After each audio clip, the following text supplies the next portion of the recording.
Good morning, good afternoon, and good evening. We are going to have a session on information security management systems. We are going to cover IS 7001 in today's session. So the agenda for today's meeting is we're going to understand the family of ISO series of standard, ISO 27000 series. We're going to cover what is ISO 27001, which is the topic of our training today. What are the advantages of ISO 27001? We are also going to cover the various domains in ISO 27001. We'll also have towards the end steps and the roadmap for implementing ISO 27001 for your organization. As far as the learning objectives are concerned, we are going to cover we are going to gain some understanding of the information security management system. To put it briefly, I would like to call it as ISMS. Then we will also cover the measures that are required to protect your sensitive information. There are two types of sensitive information, like personally identifiable information and PHI, which is the health information, and also prioritize what needs to be done. And we follow a PDCA method, which is plan, do, check, and act, which is the traditional method for implementation. We'll also be seeing about what are the requirements in the context of an organization, and how to prepare for the ISO 27001 certification audit. We'll be covering in today's session. Cover the various aspects of information security management systems. We are also going to cover the various aspects of how do you take care of protecting the sensitive information.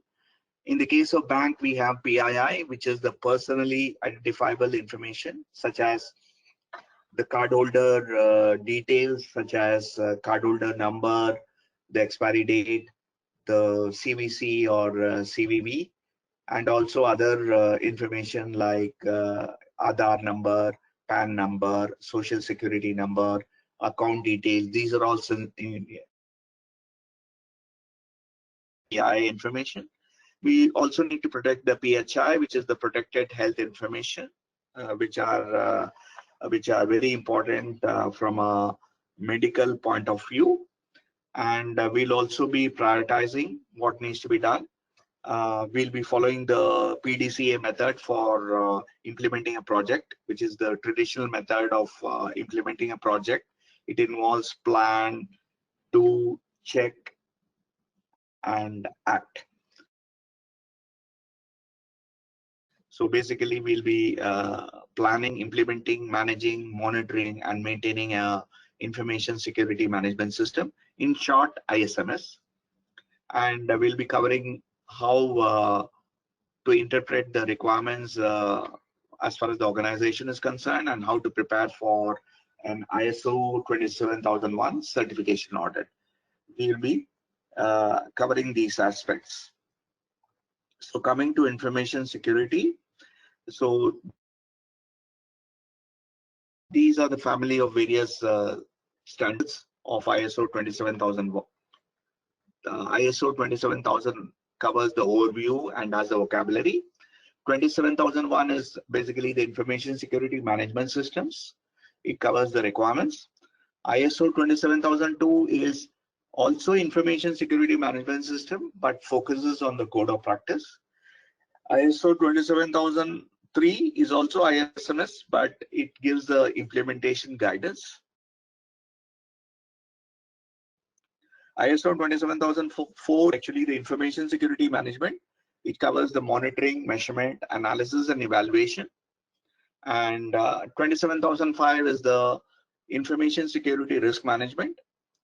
Then ISO 27018 is the code of practice to protect PII information in public clouds.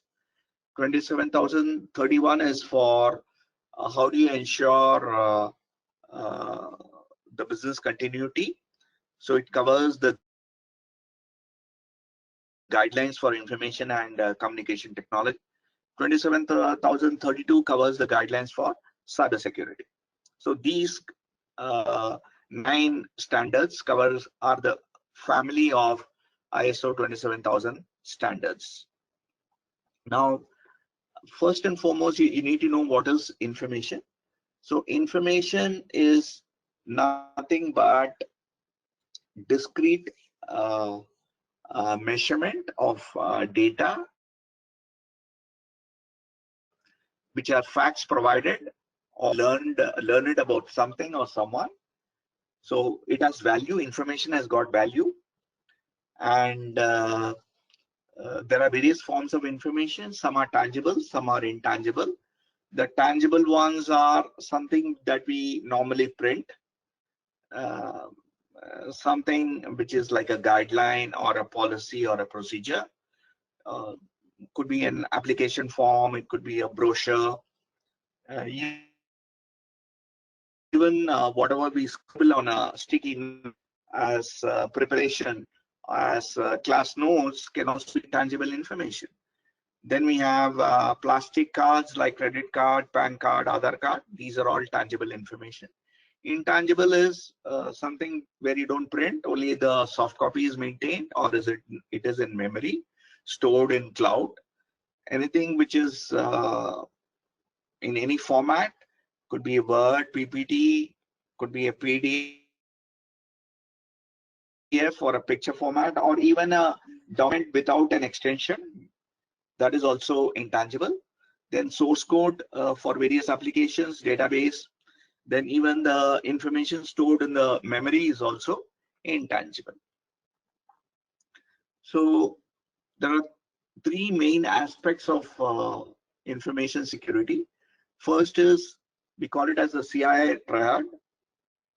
C stands for confidentiality, which means that whatever information is to be shared with one individual, that information cannot be shared with any other individual. Suppose I am going to share this individual through other means, then the confidentiality is lost. If I'm going to share some piece of document with you, and tomorrow you find out that piece of information has been stolen and is now with another person, so then the confidentiality is lost.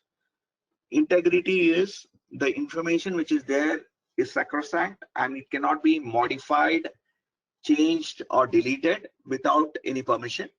So if you're storing a file in the cloud at 9 a.m. Eastern time, and you check the same file at 2 p.m. Eastern time, there should not be change in the file unless there is some backup running. So the file should be as it is, and all the information should be intact. If it is 10 GB file at 9 a.m., when you check at 2 p.m., it should be the same size.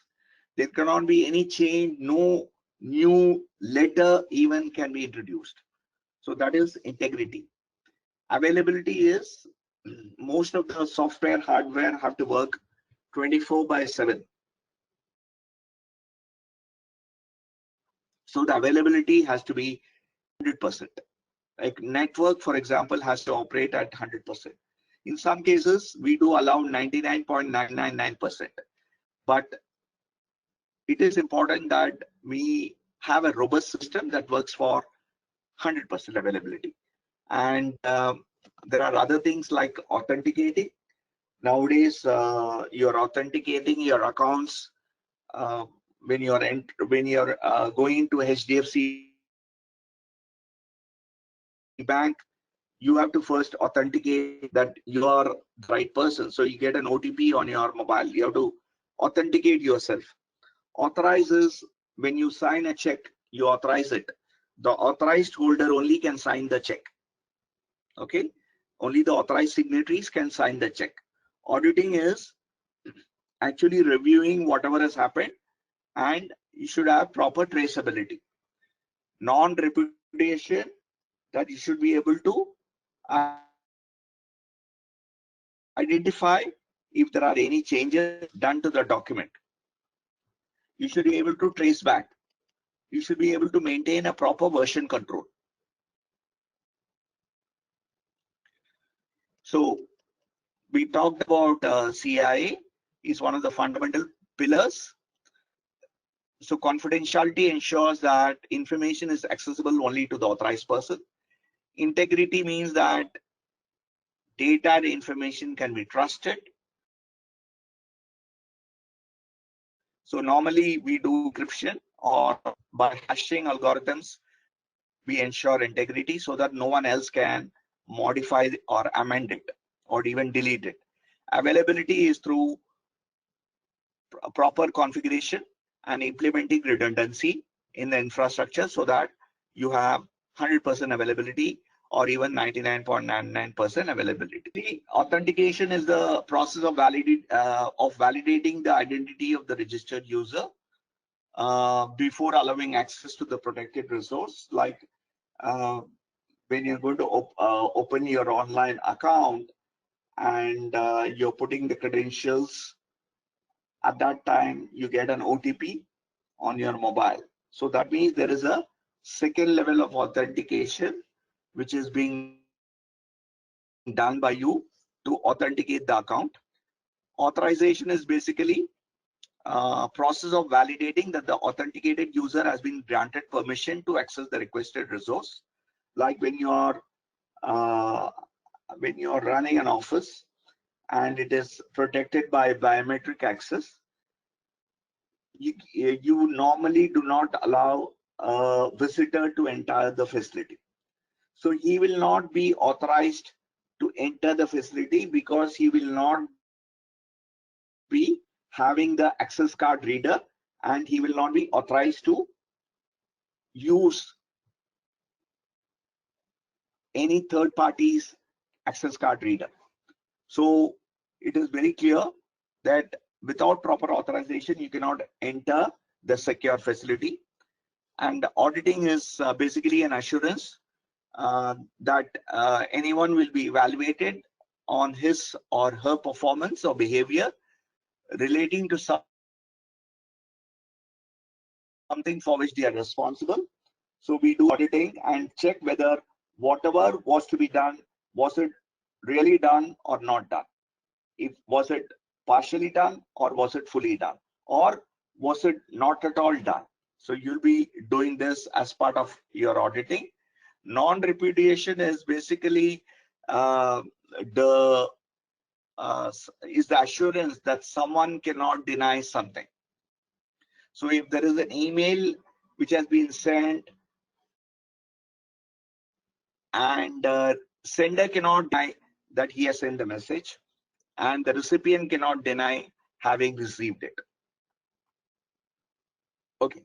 Now coming to ISO 27001, the latest version of ISO 27001 came in 2013.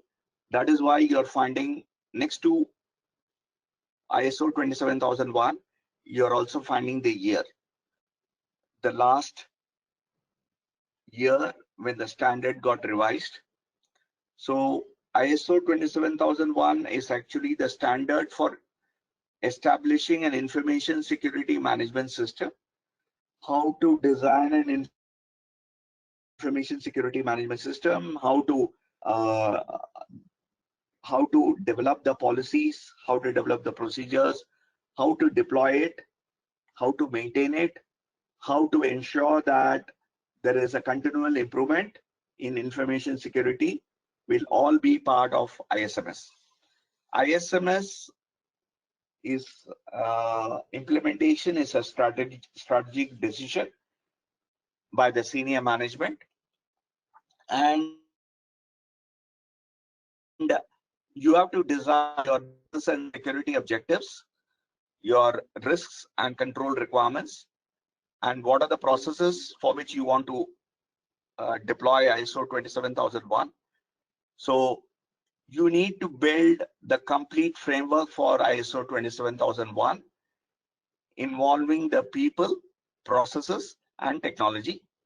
And ISO 27001 has been revised to meet the changing demands of the market, the changing risks profile which we are seeing. Like, for example, we are having more digitization. We are having more data which is stored now in the cloud. So additional standards have been incorporated, controls have been incorporated to take care of these requirements, to do a proper risk assessment.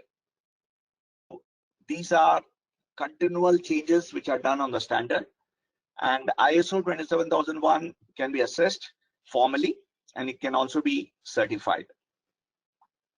So what are the advantages of ISMS? It improves the security posture. You'll be able to meet your security objectives. It will result in better governance. Your stakeholders will get the confidence that whatever data that we are handling, whatever data that we are processing, whatever data that we are storing, whatever data that we are transmitting is safe and secure. It ensures that we are conforming to the rigor of a information security management system standard.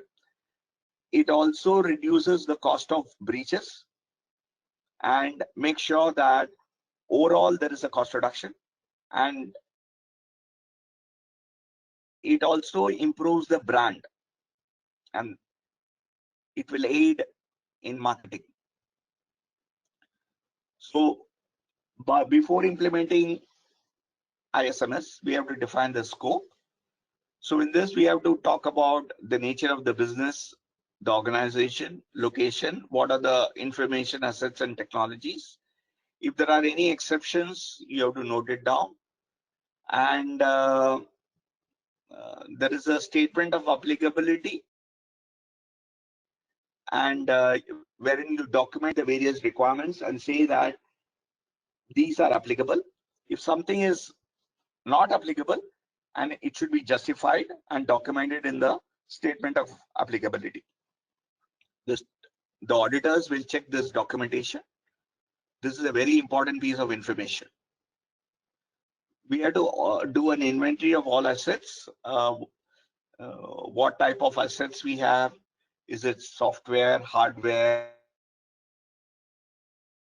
Is it a paper asset? Is it something which is lying on a CD, or is it lying on a USB?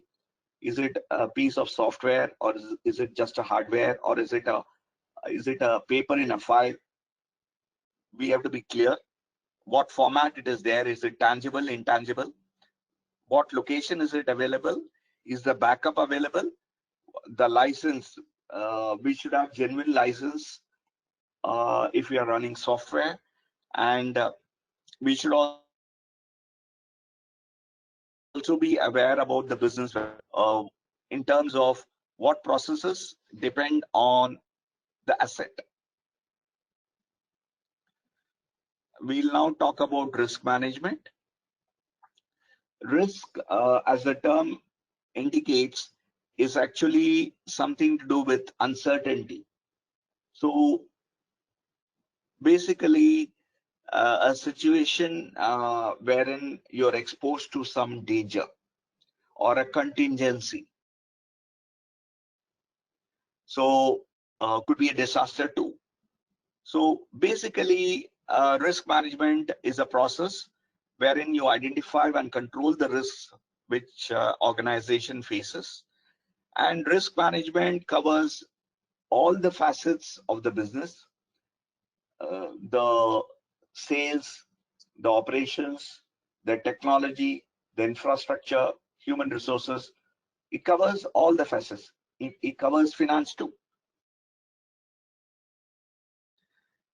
the risks have to be identified and risks have to be controlled so that overall the risks are mitigated. So risk identification is a process of examining an organization current information technology security situation. So basically trying to identify the organization assets and identify the various threats. Threats could be natural, like it could be fire, or it could be earthquake, or it could be volcano, or it could be flooding due to a tsunami, for example, or it could be caused by human being, like theft, or it could be some sort of a probably some sort of a phishing attack, which is a combo of technology plus human ransomware attack, or it could be an asset which has failed and there is a breakdown of a critical asset.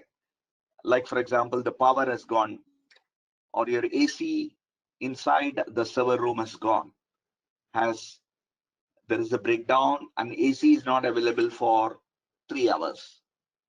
So if you have a backup AC, then it is fine. If there is no backup AC, then you are in a real disaster.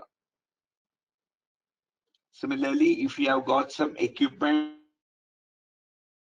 in the basement of a building and there is a flooding and the basement gets flooded, then it's again a disaster. So we have to identify the various threats and threat agents which affect the assets. So assets can be classified in terms of people, be it employees, could be third parties, vendors. Processes are business processes, information security processes. Technology would be your applications, database, software, network, and hardware. Services are the processes that you do and which are decided based on various SLAs that you agree with your clients. Based on all this, you will do a risk valuation. You identify the assets and their value. Value is determined by the confidentiality, integrity, and availability of that particular asset. And identify the threats and identify the threat agents. So the formula for asset risk is the formula for the potential risk is a multiplication of asset value, severity of vulnerability, and severity of the threat. And basically, you have an asset value which is based on the weightage of a particular asset.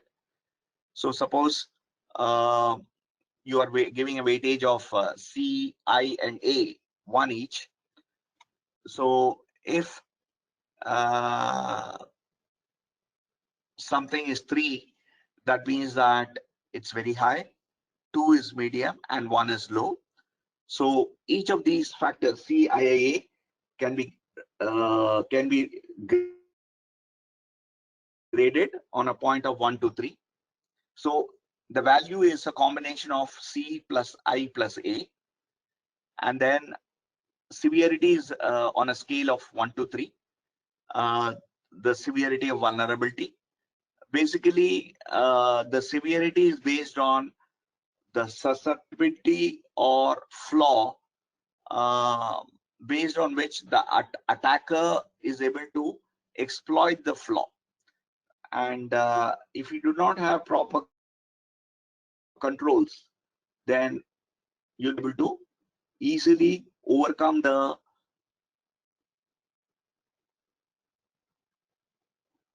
we'll be very, very I would say that if an attacker is able to access the flaw and he'll be able to exploit the flaw, then organization will be at a very high risk. The scale will be from 1 to 3. 1 is low, 2 is medium, 3 is high. And then severity of threat. It's based on impact and probability of the threat. Here too, it can be 1 is low, 2 is medium, 3 is high. So the potential risk is the product of the asset value, the severity of vulnerability, and severity of. So we're going to cover the quantitative methodology for risk scoring. The potential risk is the product of asset value, severity of threat, and vulnerability. The asset value is based on the individual asset value and the weightage of the asset. So uh, each of these assets can be classified on a scale of 1 to 3 for CIA, where C is confidentiality, I is integrity, A is availability. You rate for all the 3 factors, C, I, and A. So the value of information asset is determined by the sum of the 3 attributes, C, I, and A. Severity of the threat is basically determined based on the impact as well as the probability of the threat. And here too, it is on a scale of 1 to 3. 1 is low, 2 is medium, and 3 is high. Vulnerability is based on the susceptibility of the flaw and how much it can be exploited. If there are no controls, then vulnerability is very high. If you have adequate controls, it can be 2. And if the controls are excellent, then vulnerability will be low, which is 1.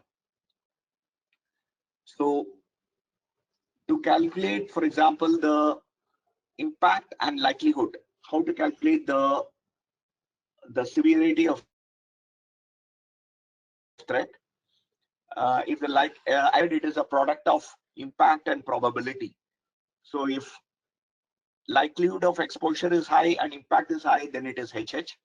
While if likelihood of exposure is low and impact is high, then it becomes LH. If it is medium, it becomes LM. If it is low, it becomes LL. We have to take action wherever the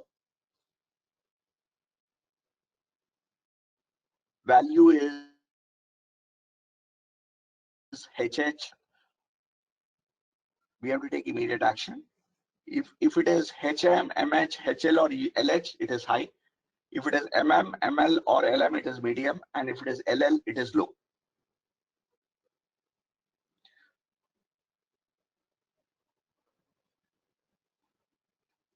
So risk assessment, we quantify the risk, and based on the risk, we determine what action needs to be taken and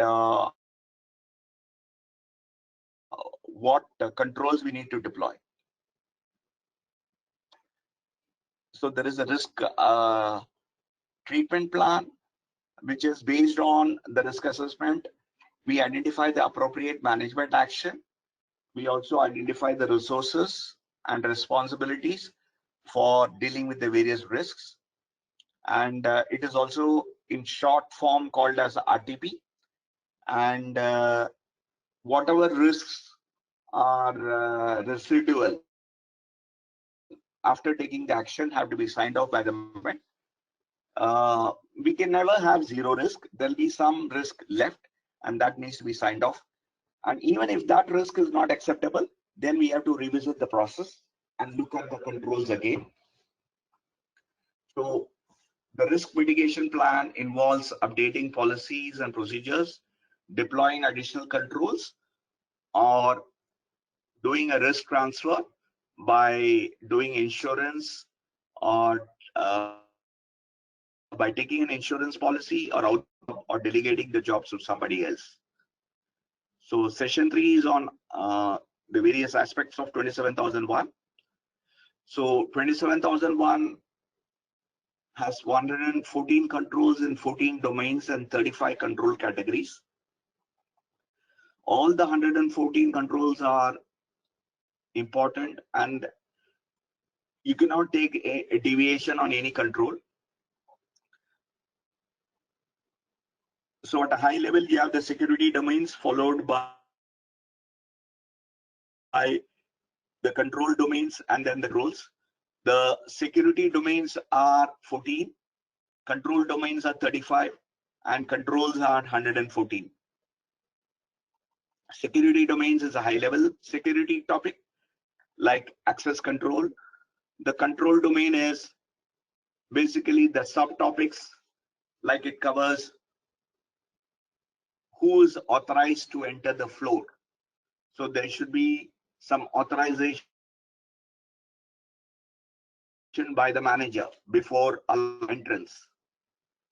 So this is the control domain, and followed by the control by stating that every month the authorized list is reviewed to find out if any unauthorized person has been given access. Typically, when people leave the organization, you are supposed to revoke the access within 24 hours. It is beyond, then it leads to leakages. So we have to control that. We're going to cover the security domains and its deployment. At a high level, we have the information security policy and how we are organizing the information security in terms of having an organization structure, which will involve the various departments. We'll have a chief information security officer. There could be somebody overall overseeing the management committee. So all these things are part of the information security organization. Then we have the human resources security. There are 6 controls.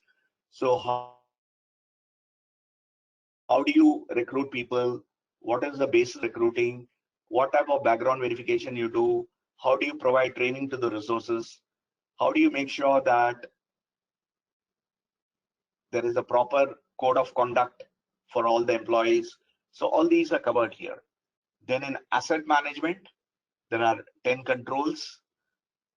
How you're managing the various assets, software and hardware assets, how you're handling those assets, how you're taking care of the asset valuation, how you're taking care of the CIA will be covered in this.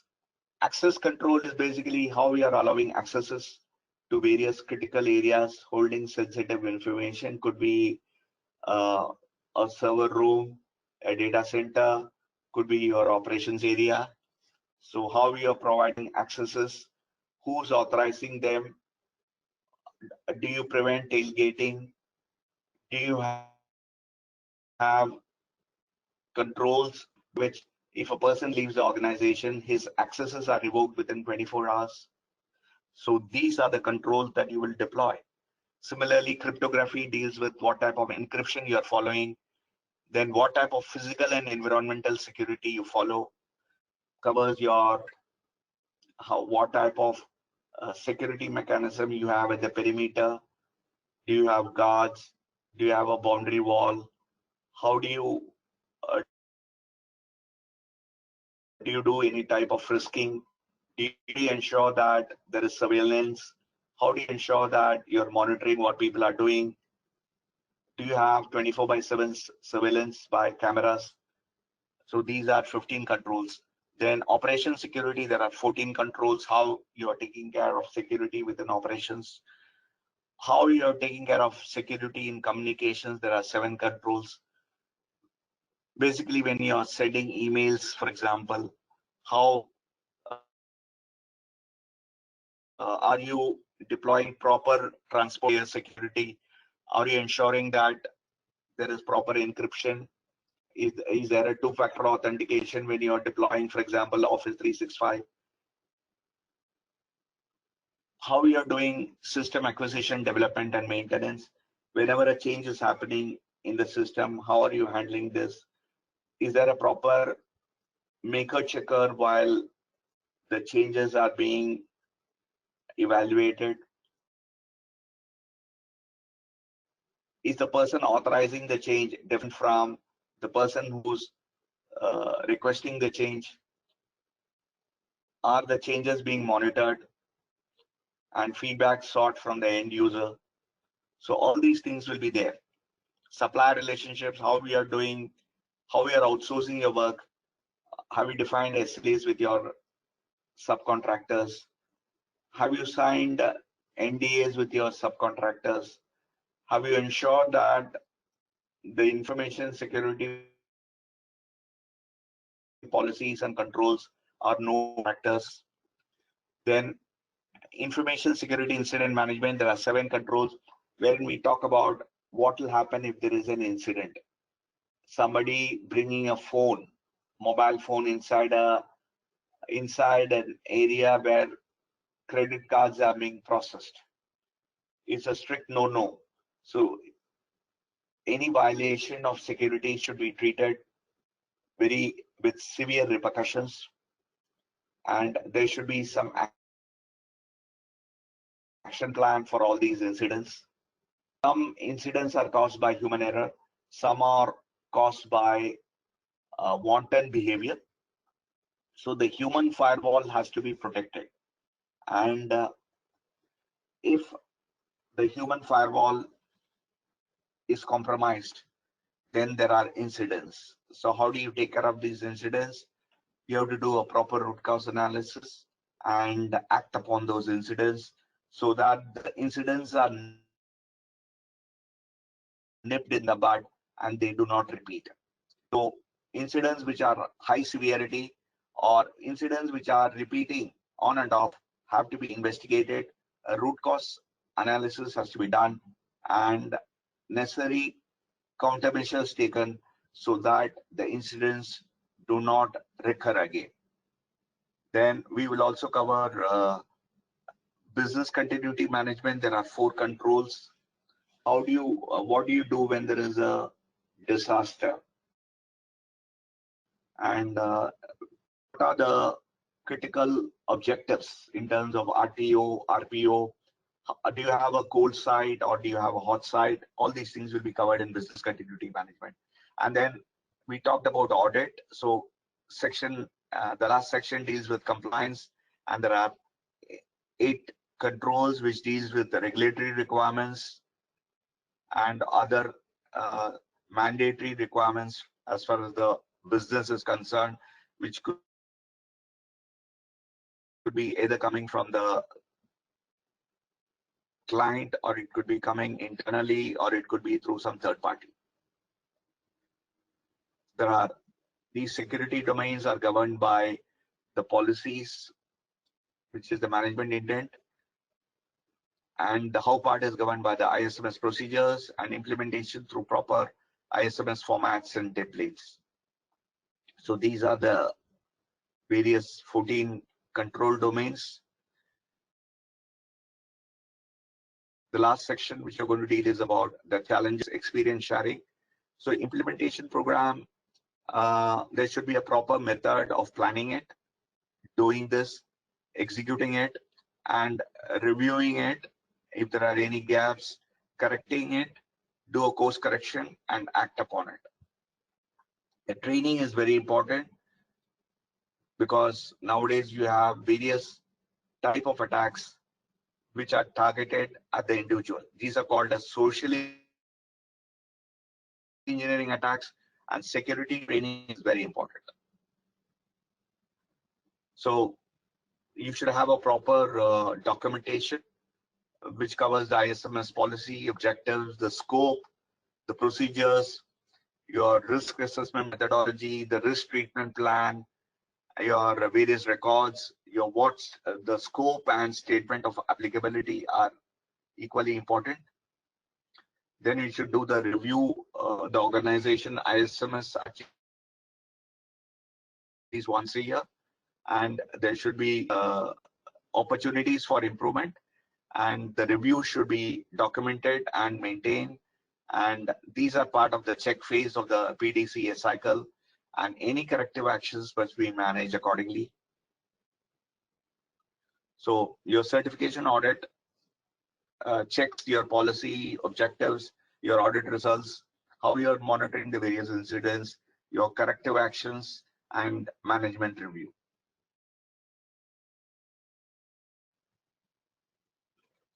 So if you're able to show that your organization follows all these 14 domains and 114 controls, and the certification body, which is a third party, it gains the assurance that organization information security risk assessment is in line with the scope of the ISMS, and only if they are thoroughly satisfied about your organization's commitment to information security and execution of various controls, they will be able to give the certificate of compliance. Thank you.